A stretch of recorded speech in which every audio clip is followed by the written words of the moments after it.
শুরু করছি। আমাদের চিত্রনাট্য বা যেটা আমরা পাঠ করব এটা অনুপ্রাণিত রবীন্দ্রনাথ ঠাকুরের একটা কালজয়ী উপন্যাস শেষের কবিতা থেকে। যদিও শেষের কবিতার গল্পের সাথে আমাদের গল্প একটু আলাদা, বাট চরিত্র সেই অমিত দা, মানে অমিত রে, লাবণ্য সবাই রয়েছে। আর ভাষ্যে লাবণ্যের চরিত্রে অভিনয় করবেন অঙ্কিতা ভট্টাচার্য, আর অমিত রের চরিত্রে আমি অভিনয় করছি আনন্দ চক্রবর্তী। শুরু করা যাক। ধন্যবাদ।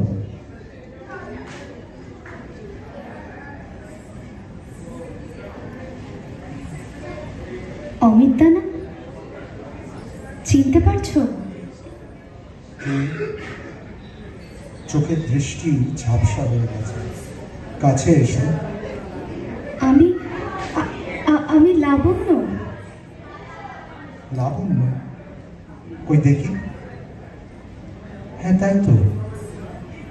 তুমিও এখানে? কতদিন পর দেখা অমিত দা। সত্যি কয়েক যুগ পরে।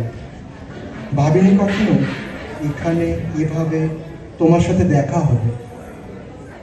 চুপ করে কেন? কি ভাবছো? ভাবছি কি বলবো, কেমন আছো সেটাও তো জিজ্ঞাসা করতে পারছি না অমিত দা। তুমি কথা হারিয়ে ফেলছো লাবণ্য। তুমি জানো না তোমার সাথে দেখা হলে আমি সবসময় ভালো থাকি। কি যে বলো, আজ কতদিন পর তোমার সাথে দেখা। প্রায় বছর 30-35 হবে, তাই না? হ্যাঁ, 39 years to be precise, 39 years 5 months 28 days. তুমি মনে রেখেছো? হাতে ঘড়িটা থাকলে হিসেব করে ঘন্টা মিনিটটাও বলে দিতাম। নববর্ষের রাত ছিল। সালটা ইংরেজি 1984, 15th এপ্রিল। বাংলা 1391, পয়লা বৈশাখ। দিনটা ছিল রবিবার। তোমার ট্রেন ছিল পরের দিন, গুয়াহাটি হয়ে শিলং। বলেছিলে স্টেশনে গিয়ে দেখা করলে ঠিকানাটা দেবে। আর তুমি আসোনি। আসিনি? হয়তো তাই। আচ্ছা, তুমি তো জানতে আমার ঠিকানা। একবার ইচ্ছে হলো না আমার কথা জানতে, আমার সাথে একবার দেখা করতে? সব ইচ্ছে কি পূরণ হয়? চাইলেই কি সব করা যায়? তুমি চেয়েছিলে, সত্যিই চেয়েছিলে। আচ্ছা অমিতা, মনে আছে আমাদের প্রথম কবে দেখা হয়েছিল? কথা ঘোরাচ্ছ? না না, বলো না। যদি যদি ভুল না বলি, তুমি যখন শিফট করে আমাদের পাড়ায় এসেছিলে তোমার বাবার কলকাতা ট্রান্সফারের পরপর। হ্যাঁ, কিন্তু ঘটনাটা মনে নেই। হ্যাঁ, কি যেন একটা জিজ্ঞেস করেছিলে। তুমি পাড়ার মোড়ের দোকানে সিগারেট কিনছিলে। আমি এসে জিজ্ঞাসা করি, আচ্ছা এখানে ম্যাট্রেসের দোকান কাছাকাছি কোথাও আছে? তুমি হাঁ করে তাকিয়ে বলেছিলে, ম্যাচেস আপনি এখানেই পেয়ে যাবেন। হ্যাঁ, সিগারেটের দোকানের সামনে কোনো অচেনা মহিলা এসে হঠাৎ জিজ্ঞেস করলে ম্যাচেসের কথাই মাথায় আসা স্বাভাবিক।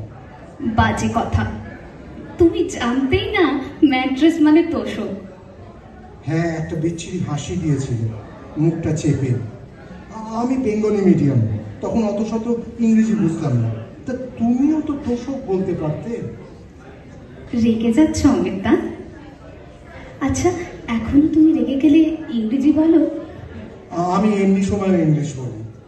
আচ্ছা, তুমি ইংলিশ মিডিয়াম বলে কি মনে করো বাকিরা কেউ ইংলিশ বলতে পারে না? এই রে, এইটা আবার আমি কখন বললাম? রাগ করো না। আচ্ছা আচ্ছা, আমার ভুল হয়ে গেছে। বাবা কি রাগ! এই অমিতদা, শোনো না, বলছি পুরনো পাড়ার ওইখানে এখনো খেলার মাঠটা আছে, ওই যে স্কুলের পাশে? না, ওখানে এখন মস্ত বড় ফ্ল্যাট হয়ে গেছে, কমপ্লেক্স। যা, আমি কলেজ থেকে ফিরতাম যখন, তুমি মাঠে ফুটবল খেলতে, আমি রাস্তায় দাঁড়িয়ে দেখতাম তোমাকে। একটাও গোল করতে পারতে না, খালি বাইরে বল মারতে। জীবনের মাঠে কি গোল করতে পারলাম? কোনো কিছুই তো ঠিক করে করা হলো না। জানো, তোমাকে দেখতে খুব সুন্দর লাগতো দূর থেকে, ঘামে ভেজা কাদা মাখা শরীর। খুব ইচ্ছে করতো তোমার জার্সিটা হাতে নিয়ে গন্ধ শুকতে। কোনোদিন বলনি তো? সবাই গোল মিস করে অমিতদা। দেখতাম তোমার, কিন্তু বুঝতে পারিনি। আমি ভাবতাম তুমি বোধহয় শোভনদার খেলা দেখতে আসতে। শোভনলাল তোমার বাবার ফেভারিট স্টুডেন্ট। আমার হাজব্যান্ড। ও, তাহলে ধারণাটা খুব ভুল ছিল না। সেদিন আমি স্টেশনে গেছিলাম একটা বই নিয়ে, শেষের কবিতা। প্ল্যাটফর্মের সিঁড়ি দিয়ে নামছি, দেখি তুমি আর শোভনদা একটা টি স্টলে দাঁড়িয়ে চা খাচ্ছ। তুমি শোভনদার হাতটা ধরে আছো, কিছু একটা বলছো, আর দেখা করতে পারিনি। খুব খুব রাগ হয়েছিল। আমার জীবনে ফুল স্টপ পড়ে গেছিল সেদিন। অপেক্ষা করেছিলাম ট্রেনটা বেরিয়ে যাওয়া অবধি। শোভন সেদিন আমায় প্রপোজ করে। আমি ওকে তোমার কথা বলি। ঠিক করেছিলাম সেদিন আমি তোমাকে আমার মনের কথা জানাবো। এটা শোনার পর শোভন ভেঙে পড়ে। আমি ওর হাত ধরে ওকে বোঝাচ্ছিলাম, তুমি তুমি এত কাছে এসেও এলে না অমিতদা। বুঝতে পারলে না স্টেশনে আমার চোখ পাগলের মতো তোমাকেই খুঁজছিল? আমার আমার অস্থিরতাটা তোমার চোখে পড়লো না? জানো, শেষের কবিতা আমি আর পড়িনি। বইটা এখনো আছে। রোজ ঘুম থেকে উঠে বইয়ের প্রথম পাতায় তোমাকে লেখা লাইনটা পড়তাম।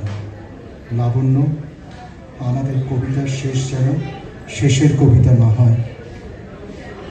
এবার বুঝলে আমি কি চাইতাম? শোভনদা আসেনি? হ্যাঁ, এসেছে। শরীরটা ভালো নেই, হাঁটুর প্রবলেম, বাইরে বসে আছে। সঙ্গে 2 ছেলেও এসেছে, মনে হয় চা খেতে গেছে। তোমার সাথে কে এসেছে? কেতকী আমার স্ত্রী আজ বছর 5 হলো মারা গেছে। একমাত্র ছেলে অনির্বাণ বিদেশে থাকে, আসতে পারেনি। পাড়ার বন্ধুরা নিয়ে এসেছে। আচ্ছা, কেতকী দিকে আমার কথা বলেছিলে? না, ও বড় সাধারণ ঘরোয়া মেয়ে ছিল। স্বামী অন্য কোনো মেয়েকে ভালোবাসে এটা বোধহয় মেনে নিতে পারত না, তাই আর কষ্ট দিতে চাইনি। জীবনে তো সুখও দিতে পারিনি, তাই কষ্টের বোঝাটা না বাড়ানোর চেষ্টা করেছিলাম। তবে একদিন, তখনও খুব অসুস্থ, আমি বইয়ের পাতায় হাত বোলাচ্ছিলাম। ও একবার বলেছিল, যার বই তাকে দিয়ে দিতে পারো তো। কোনো মেয়ে সাধারণ হয় না অমিতদা। মনের মধ্যে অনেক রক্তক্ষরণ ঘটে অনবরত, তবু হাসি মুখে পরিস্থিতির সাথে মানিয়ে নেয় প্রিয়জনের কথা ভেবে। কি হলো, চুপ হয়ে গেলে কেন? কেতকীদির কথা মনে পড়ছে? না, সেরকম কিছু না। তবে হয়তো বলে দিলেই ভালো করতাম। মনে তো হয় অনেক কিছুই, কিন্তু একবার সুযোগ চলে গেলে আর কিচ্ছু করার থাকে না। কোথায় যেন ঢাক পাচ্ছে না, শুনতে পাচ্ছ? সন্ধি পুজো শুরু হয়ে গেল মনে হয়। হ্যাঁ, পাচ্ছি ঢাকের আওয়াজ। মনে আছে সন্ধি পুজোর সময় তুমি ধুনুচি নিয়ে নাচতে? হ্যাঁ, কিন্তু সে তো অনেক আগের কথা। তুমি নাচতে আর আমি প্যান্ডেলে বসে দেখতাম। খুব ইচ্ছে করতো জানো তোমার সাথে আমিও নাচি, কিন্তু বাবা রাগ করবে, পাড়ার লোকে কি বলবে, এই 7-5 ভেবে আর নাচা হয়নি। এখন যখন দেখি মেয়েরা ভাসানে নাচে, কি যে ভালো লাগে।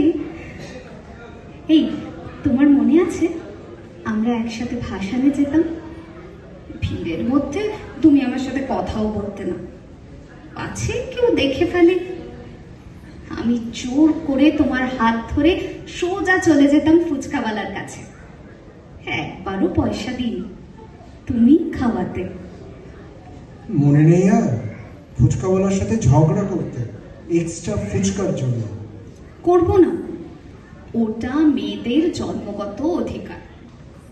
তুমি যেটা জানো না, ফুচকাওয়ালাকে চুপি চুপি বলতাম বেশি করে ঝাল দিতে।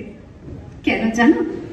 কারণ আমি জানতাম তুমি একদম ঝাল খেতে পারো না। 2-1টা ফুচকা খেয়েই তোমার চোখ বেয়ে জল পড়তো, আমি খুব মজা পেতাম। তোমার ভাগের গুলো টপ আর টপ খেয়ে নিতাম। কেন করতে এগুলো তুমি? কারণ আমি জানতাম এরপরেই তুমি বলবে চলো আইসক্রিম খাই। ফুচকা খেয়ে আইসক্রিম খেতে কি যে ভালো লাগতো। আসলে হয়তো চাইতাম আর একটু বেশি সময় কাটাতে, আর একটু বেশি সময় তোমাকে কাছে পেতে। তোমার হাতটা ছাড়তে চাইনি আমি, শুধু চেয়েছি কবে তুমি আমার হাতটা ধরবে। ফুচকা খাবে? না, আমি আর ফুচকা খাই না। কেন? কেন আবার কি? তুমি এখনো ধনুচি নাচো? উফ, এখানে চারদিকে কেমন যেন ধনুর গন্ধ, চারদিকে ধূপ চলছে, চোখ জ্বালা করছে। মনে হয় বেল পড়ে গেল। এবার আমার নাম্বার, যেতে হবে আমাকে, নিতে আসছে ওরা। কেওড়া তলায় এই একটা সুবিধে, সবকিছু তাড়াতাড়ি হয়ে যায়। সময় তো আমারও হয়ে গেছে অমিতদা, যেতে তো আমিও এসেছি, শুধু চুল্লিতে ঢোকার অপেক্ষা। একটা কথা বলবো লাবণ্য, তোমাকে দেখার খুব ইচ্ছে ছিল। কনের বেশে, বেনারসি শাড়ি, কপালে সিঁদুর, মাথায় চন্দনের সাজ, গলায় মালা। আজ তোমাকে এই সাজে একেবারে বিয়ের কোণে লাগছে। অপূর্ব অপূর্ব সুন্দরী তুমি লাবণ্য। শোভন নিজের হাতে সাজিয়েছে, চোখ দিয়ে জল পড়ছিল কপালে চন্দন দিয়ে সাজানোর সময়। বেনারসি শাড়িটাও ওই পরিয়েছে, কাউকে হাত দিতে দেয়নি। কে জানে, হয়তো ও জানতো তোমার সাথে আজ আমার দেখা হবে, তাই তোমার মনের মতো করে আমাকে সাজিয়েছে। আসছি আমি, তোমারও বেল পড়ে গেছে, দেখা হবে। চাওয়া আর পাওয়ার যখন হয় না সমপাতন, জীবন শুধু পেয়ে যায় না পাওয়ার যাতন। মৃত্যুর পর এক নতুন শুরুর অপেক্ষায় শুধু তোমাকে পাওয়ার আশায়। আমাদের কবিতার শেষ হবে না শেষের কবিতায়। দেখেছো অমিতা, তোমার ইংলিশ মিডিয়াম বাংলাটাও কেমন শিখে গেছে। দেখা হবে। আমাদের মৃত্যু এক নতুন শুরুর অপেক্ষায়। আমরা চলি সমুখ পানে, কে আমাদের বাঁধবে। রইল যারা পিছুর টানে, কাঁদবে তারা কাঁদবে। ধন্যবাদ।